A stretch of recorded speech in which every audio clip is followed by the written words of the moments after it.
recently, as I've stepped into new roles and versions excuse me, of myself, I have thoughts of doubt and feelings of fear and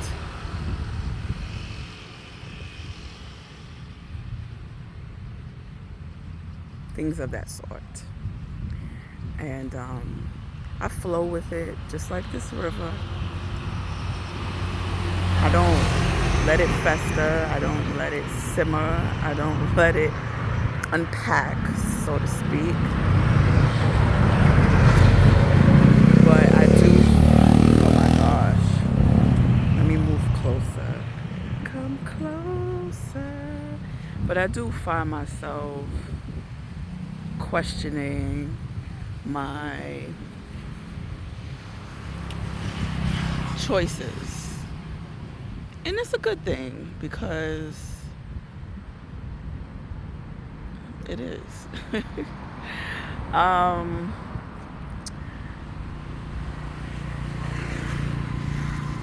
I've recently,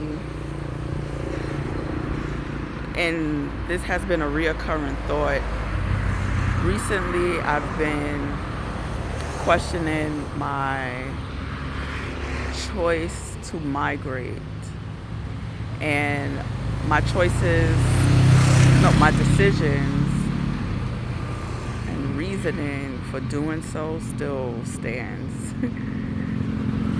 So that's not an issue, because things change as I am changing.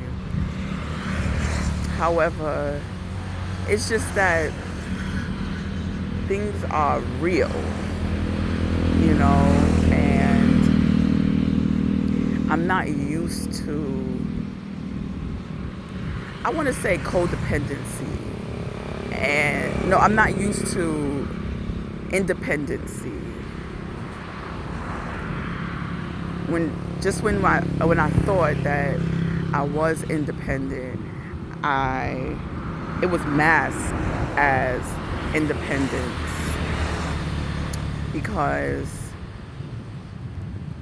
living in New York City, the government knows how to attach that codependency habit to an individual in the most discreet ways, and it requires one to awaken perhaps a few times to truly see it.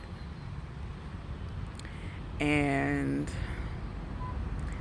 within my own reality, I don't have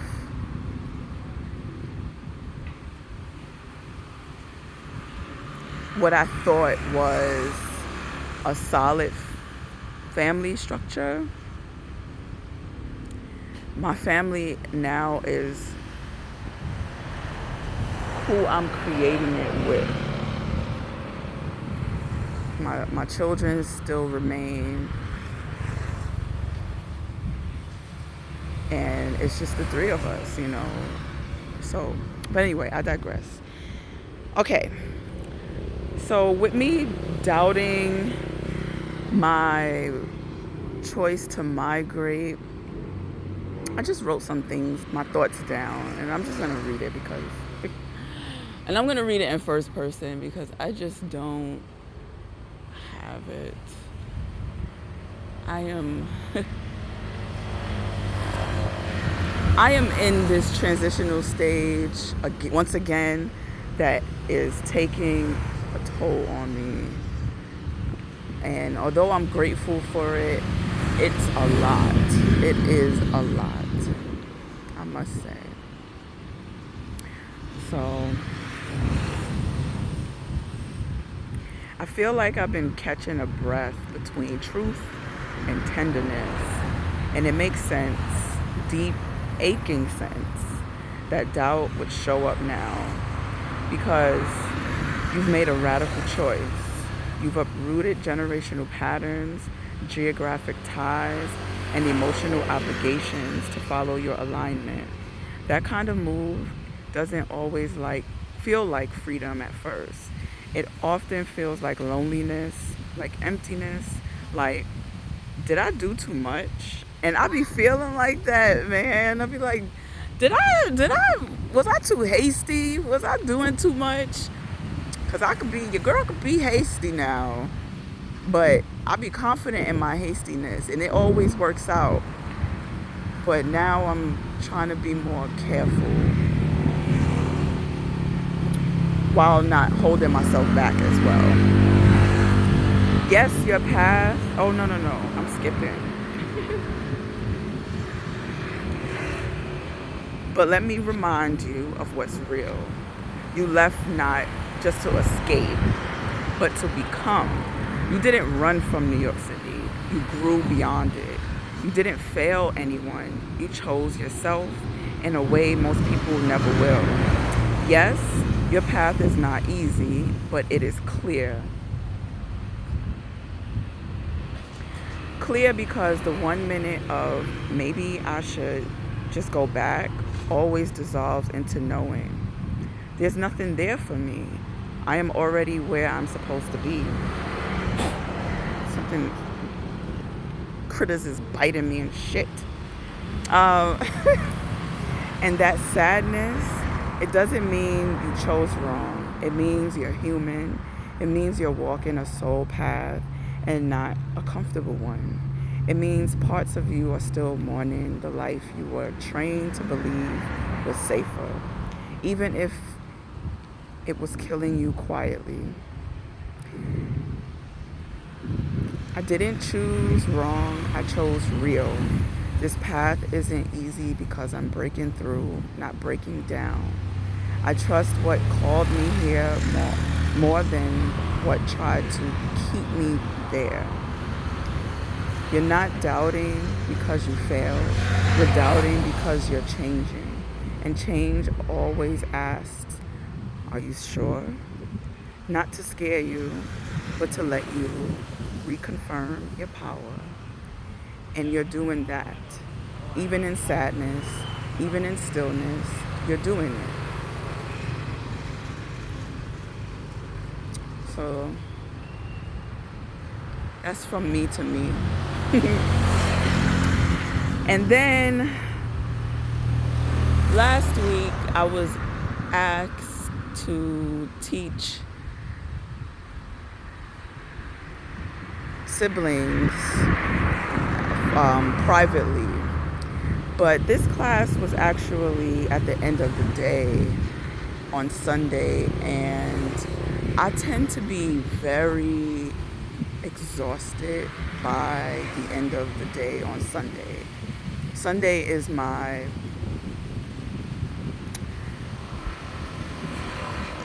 day where I have particular students that require a lot of energy from me.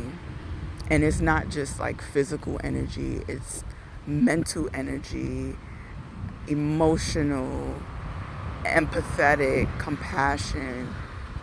These are not students that, not all of them, but these are not students that are met where they are just on a day-to-day basis because they are not like other children. They're not necessarily diagnosed with any type of mental delay, learning delays, but it exists. However, they still have the capacity to learn, and they really do enjoy being in my class. So I meet them where they are, and I make sure that they learn in the best way that they can, and it works out. So again, last week I was asked to teach 2 new students. They're siblings, and it's at the end of the day, and I know I don't have the capacity. Well, last week I didn't have the capacity to offer myself as a teacher for this Sunday, which is today, in that manner, especially to 2 new students, because it takes a lot. Like, teaching is not just regurgitating information. If you are that type of teacher, I mean, other teachers, I don't know what they do, but I don't just regurgitate information. Like, I actually get to know my students using my gifts and abilities in order to teach them by meeting them where they are. And it also takes a lot more energy from me, because this is ESL. It's not me teaching them in their native tongue. So I have to meet them where they are, and it's not easy. However, it's not bad that it's not easy, because it challenges me, which actually helps me to grow in a great way, and they benefit from my growth. Okay, so I'm glad that I listened to my intuition when it comes to declining that private class, because this week a student of mine that I had last year, he came back. And at first I didn't recognize him. I mean, a whole year passed, and he's 5. So these students, when they are that age, they grow rapidly, as you know. And I remembered his face, but I could not recall our encounter when it came to teaching, because in this particular class, it's a group class, and I have a lot of students that come and go within my group classes, and some come very rapidly and leave rapidly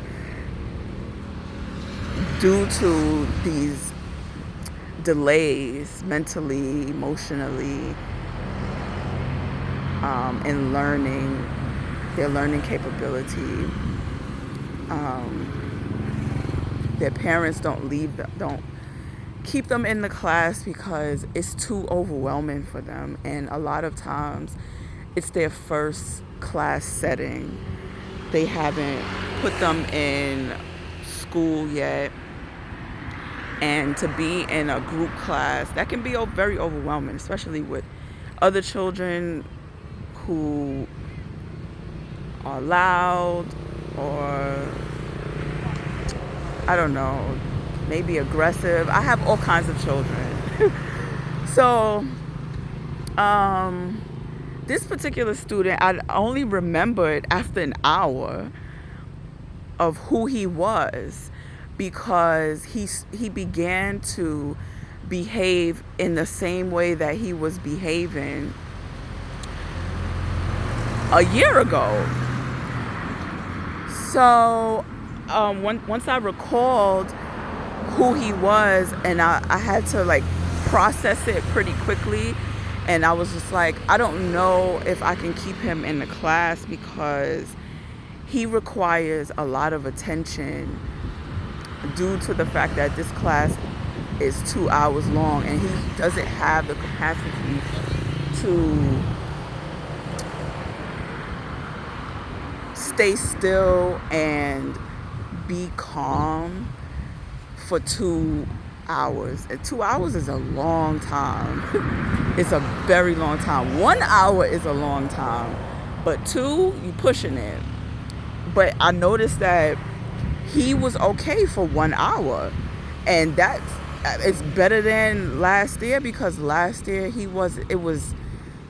I was a little frightened, not frightened, but I remember being exhausted after having him in my class, and it was less than an hour, because he's one of those children who becomes very aggressive when he's agitated, quite naturally, and he's very strong. He has that type of strength that I'm not I can't resist it. I can't go against him because then I'm going to be in pain while he's sitting relaxed. I can't do it. So when he wanted to leave the class, I let him leave because, again, I noticed that it had been an hour and he did really well. I mean, super well. So after about 15 minutes, I went downstairs, not back, but I went downstairs to check on him to see if he was okay. And his grandmother was downstairs. And I wanted to see if I could get him to come back upstairs, and I did.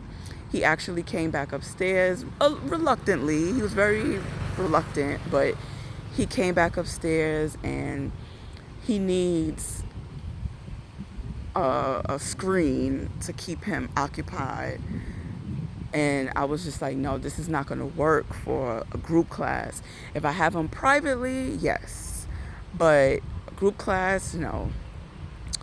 So anyway, long story short, I was in awe actually by his growth, not just physically and how he behaved and was able to tolerate being in the class for 1 hour, but I was paying attention to him and how he was retaining the information and singing along and speaking. He wasn't speaking out loud, but he was speaking quietly to himself, and he understood. So I was in awe by his growth, somebody doing something right. And so I was like, well, since I see the growth and it's not this, he's not how he was in the beginning, I'm going to talk to my colleagues about this to see if his grandmother would put him into my last slot on Sunday to teach him. Like, I feel like it's worth my time, even though I'm exhausted, but I'm going to adjust. He's worth it. I'm going to adjust. So I know through this child, I had an epiphany. Like, my role in teaching is changing. It's evolving. And because in the beginning, I noticed a lot more students was coming in. They had a lot of delays, developmental delays. And it takes a lot to teach these particular students. And I already have a handful of them. And I don't want to exhaust myself because I want to be able to show up fully for myself and for my students. So, but I noticed the evolvement, and for me to notice how much he has changed and evolved and has grown, that means for me to notice it's within myself too. So I had begun to notice, to recognize my own growth, my own evolution within my teaching role. And I have the capacity, the ability to teach these type of students. These students are so excited to be in that classroom for 2 hours. And I love to see it. I love to see the smile on their faces. And I know that a lot of the parents, I was a young parent with young children years ago. And I know how it is. Like, you want to, you need a break. Even though they go to school 5 days a week, but you need a break on the weekend too. And why not have them have a break while they're also retaining some information that's going to actually carry them into their future. So I make it worthwhile, and I see it in the parents' faces, or they'll express it to me if they know how to, that they love that their child loves to come to my class and They appreciate it. You don't, even though you need a break, you don't want to just hand your children over to anybody, right? And I appreciate and I am truly grateful that they're grateful for me. I'm grateful for them and the children. Okay, so yeah, I recognize that within myself, that I do really well with these children. And in the beginning, I would become frustrated because it was exhausting and I didn't really know how to navigate this. Even though I knew I could do it, but I didn't know how I was going to navigate it. And then I started thinking about, like, if I'm going to be, if this is the influx of students that's going to be coming in, and clearly my colleagues and my boss, they know that I can do it, because they wouldn't be having these students come into my classroom. Should it not be paid more? And I kind of felt the way about thinking about that as well. And, it's not, I was just checking in to make sure that I'm being compensated in the right way, because I have a background in the job field in which I know that I'm overqualified, but people refuse to pay me what I'm worth. And I don't want that to happen again. So I was just checking in. However, with me checking in with that, I had to do, pros and cons. And overall, this job is very rewarding for me. It's very, very rewarding. I lose track of time. I don't think about the things that may make me sad or bring me down. Even when I'm tired, I forget that I'm tired. And no, I can't be paid for that, Although more money would be great, but the money comes. It comes, and being compensated is not always about money. And I accept that, because I see growth in my students. I had a student once, I still have him, and when he first started with me, he couldn't walk down the steps. I don't know why. I took it as just a natural fear that he had to walk down the steps. But I held his hand. I was like, no, we're not gonna. He was like kind of sliding down the steps. And I took his hand after every single class, and I held it. And then one day, maybe like a month later, I completely forgot that I was supposed to be holding his hand, because he was already gone. And I was just like, when I got downstairs, I'm like, First, his name is First. And I was like, you walk down the steps. And he's just oblivious to my joy about him being able to walk down the stairs. But that's neither here nor there. Now he runs down the stairs. He throws his backpack down the stairs so he don't have to hold on to it. And then he picks it up when he gets down there. He has a trip. Yeah, so that's my teaching rant, you know. I also wrote something to myself about that as well.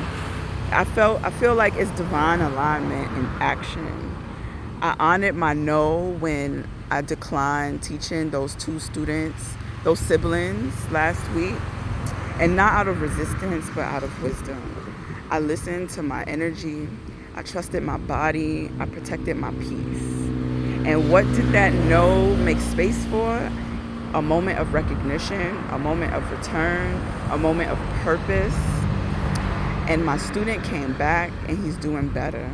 Not only in that beautiful Not only is that beautiful on its own, but it's a living reflection of my gift, my impact, my energy and motion, and not just with him, but within myself. I didn't miss out by saying no. I made room for what truly matters to arrive. I have a knack for children who require more presence, more nuance, more care. That's not an accident, it's a calling. And the fact that he returned, improved, and still needed me, it's the universe's soft confirmation. You're exactly where you're meant to be. It's easy to question the path, but then things like this happen. Little moments where you realize that your presence is making a difference, even when it feels like you're still finding your footing. Let this moment be a soft anchor. You made the right call, your gifts are real and needed, your intuition is becoming louder and more reliable with every no you honor. It's not just a shift in your teaching, it's a sacred unveiling of your calling. It's not just good teaching, it's soulful transmission. It's energy meeting energy in the quiet spaces where most people overlook potential. And you, myself, you see it, you nurture it, you believe in what hasn't fully formed yet, and that is divine work. The fact that more of these students are coming to you, that's not random. That's the universe saying, here is where your presence is medicine. Here is where your softness becomes strategy. Here is where your patience becomes power. You're not just expanding your role, you're anchoring your purpose in a deeper way. And you've noticed the key thing. These children have the capacity. They just need someone who knows how to reach them. And that someone is you. You hold the space between worlds, between ability and delay, structure and flow, challenge and celebration. You give them the dignity of being seen, and because of that, they respond to you differently, receptively, gratefully, fully. That's not something you can learn in a manual. That's encoded in your energy. Let this affirmation for this new season sit within your own presence. I teach in ways that reach beyond the mind. I speak to the spirit of the learner. I am not here to force understanding, but to awaken it. I honor the slow bloom, the hidden brilliance, the quiet yes. My gift is not just teaching, it is translating potential into presence. And that's it. That's all. Thank you for listening. This is me. And that's it. Another episode of Tati Sunsets. I caught the sun setting. It's not too dark. Usually it'd be dark as hell. But yeah. And now I'm gonna go home. I'm going to make some morning glory, which is like water spinach and some oyster sauce with some garlic and some chili. And I think I'm gonna add shrimp to it. And I'm gonna just chill. I'm really tired. I'm tired and fed up and sad, but I'll be okay. It's always okay. It'll always be okay. There's a purpose in these emotions. All right, later.